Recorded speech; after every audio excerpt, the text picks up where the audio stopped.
Hi, thank you all for the feedback about the book. A lot of people have asked what was the motivation for writing the book. Several things actually.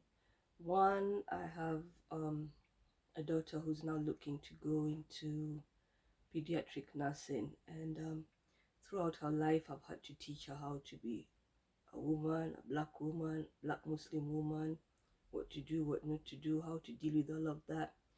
And then I realized that I'm reading a lot of stuff on social media about bullying and black nurses and workforce and everything that's going on, and racism within NHS and NMC and almost everywhere else. So kind of like the Black Lives Matter brought it all to the fore, and the COVID pandemic has also highlighted most of the stuff that we've been talking about.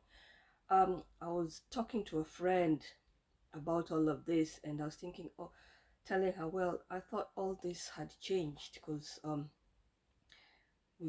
this has been going on for so long, since we've been nursing donkey years. And she's like, no, Sham, it has changed, but it's changed for the worse. Um, so that got me thinking that maybe I need to pen down some of the stuff that I've learned and some of the wisdoms that have been passed down to me through the times.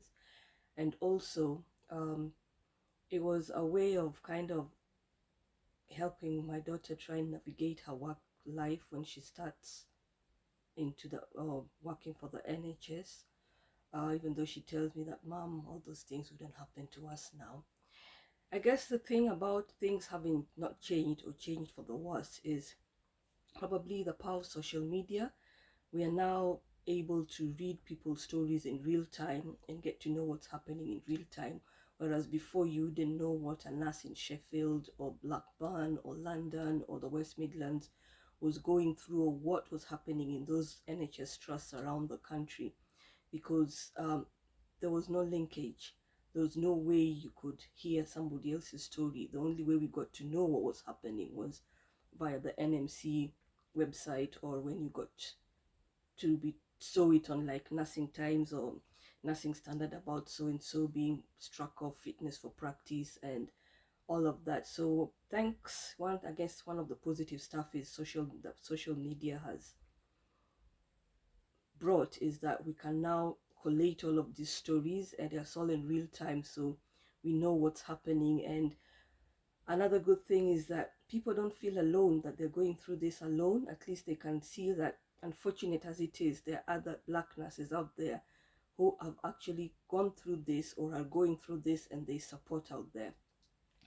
I'd like to give a big shout out to Equality for Black Nurses, that's on the ground and doing a brilliant job in representing nurses who are going through fitness for practice. It's also a safe place where you can talk about your experiences. They have counselors, they have lawyers, so give them a follow, donate if you can to them. And yeah, I just wanted to address, that's one of the current themes as to why did you write the book, and that's just a short reason amongst many other reasons as to why I finally penned down my experiences. Well, I hope that the book helps, and helps empower, or well, embolden, if that's a word, black nurses to be able to navigate their workplaces, and more importantly, sparks a conversation as to why in 2021, where the NHS has relied on black nurses since its inception, why we are still talking about racism. Somebody please let it make sense.